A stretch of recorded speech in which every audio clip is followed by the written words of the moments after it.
pessoal do Facilitando a Medicina, tudo bom com vocês? Eu sou Cleverson Delvecq e a gente vai para mais uma aula da parasitologia.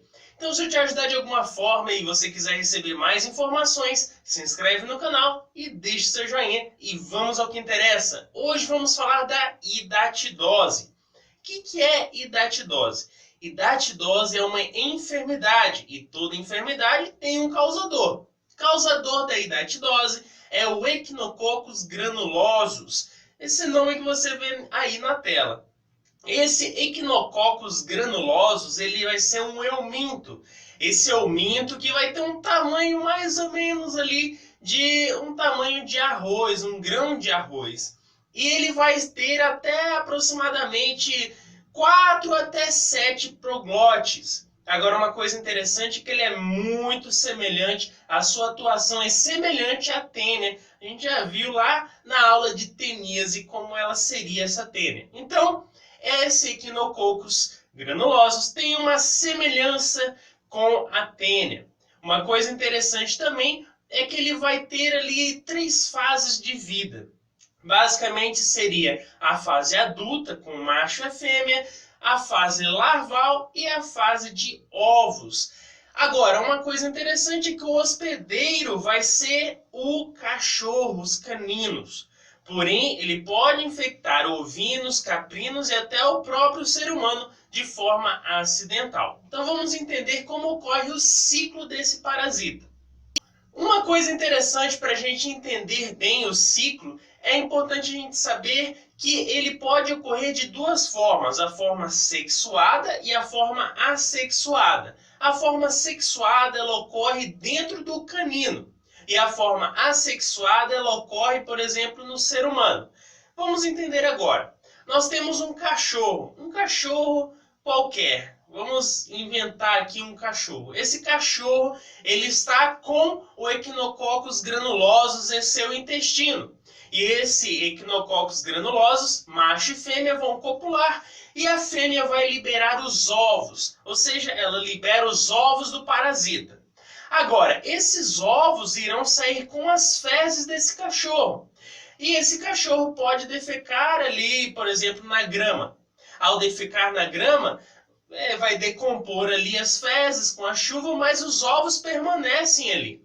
Aí vai uma ovelha, um cabrito, ou um boi e se alimenta daquela grama com os ovos desse parasita, do Echinococcus granulosus.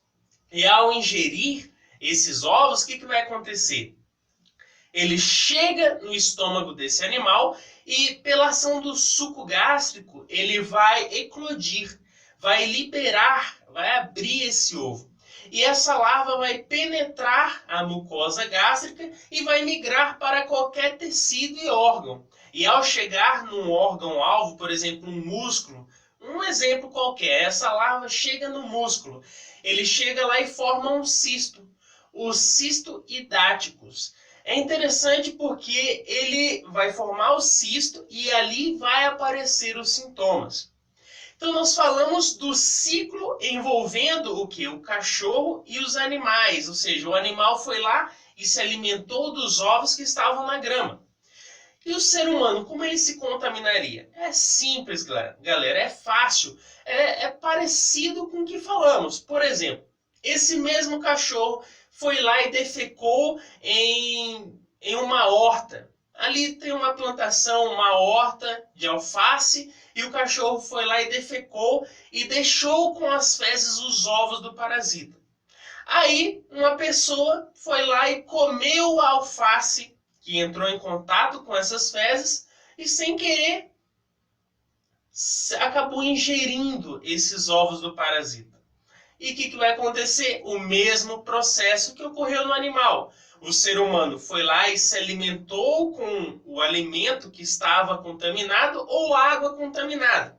Esse ovo chega até o estômago da pessoa e vai eclodir. O ovo eclode liberando a larva que penetra ali o epitélio gástrico.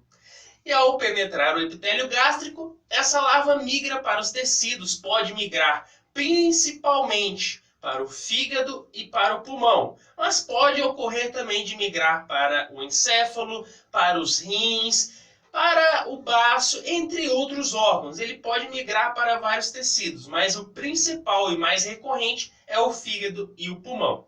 Então ele chega ali no pulmão ou no fígado e vai formar o cisto. E ao formar o cisto, aí sim vai começar a formar os sintomas, os problemas de saúde que a gente vai entender agora.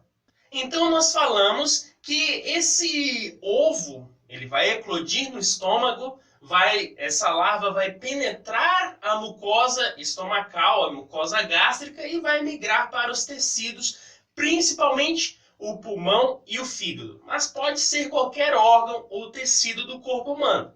E aí vem as manifestações clínicas. E quais seriam as manifestações? Vai depender do local onde foi formado esse cisto hidático. Vamos falar, por exemplo, quando ocorre a formação no cisto lá na região hepática, no fígado. Quais seriam os sintomas? Principal sintoma, dores. O paciente chega ali no consultório com muita dor na região onde está o fígado. Com dores e outra coisa, pode ocorrer êxtase biliar. Isso é interessante porque pode ocorrer alterações no funcionamento da liberação do líquido biliar e pode também levar à icterícia. Outro ponto é que esse cisto ele pode aumentar a pressão hepática. E aumentar a pressão hepática por uma congestão nessa região do fígado, ele vai levar à formação de edemas nesse órgão, nesse fígado. E aí tem o quê? Lesões. Os edemas levam às lesões nesse epitélio desse órgão.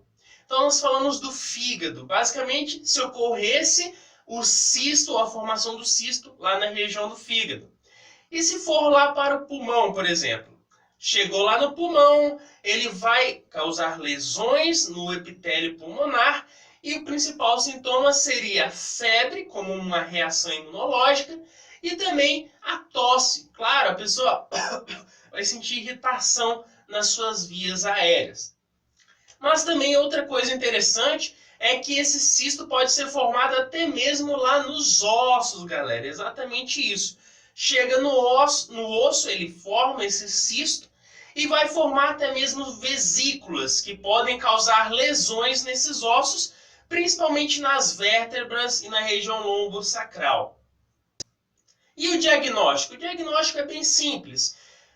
Principal anamnese. Paciente, saber o que ele está sentindo, os sintomas que ele está sentindo, vai ser muito importante no processo de saber o que está acontecendo com esse paciente, o diagnóstico. Mas também ali o exame de imagens pode facilitar a descobrir os cistos, aonde está o cisto no corpo do paciente. Então o diagnóstico pode ser por anamnese e também pela análise de imagens do corpo do paciente para ver onde está localizado esse cisto do parasita. E o tratamento? O tratamento pode ser uma via cirúrgica, claro, para retirar o cisto, ou até mesmo por medicamento, como o albendazol e o mebendazol. E a prevenção? A prevenção é simples. Se a gente sabe a causa da parasitose, a gente pode combater fazendo o contrário. Se a gente sabe que o cachorro, ao defecar perto de uma alface, ou pode contaminar com as fezes e os ovos desse parasita uma água, como é uma forma principal da gente combater isso? É uma higienização adequada dos alimentos e também da água que a gente for ingerir. Então, principal forma de prevenção, sempre higienização adequada de alimentos e água. Então, pessoal, com isso fizemos mais um resuminho. Se eu te ajudei de alguma forma, deixe seu joinha e se inscreve aí no canal. Valeu?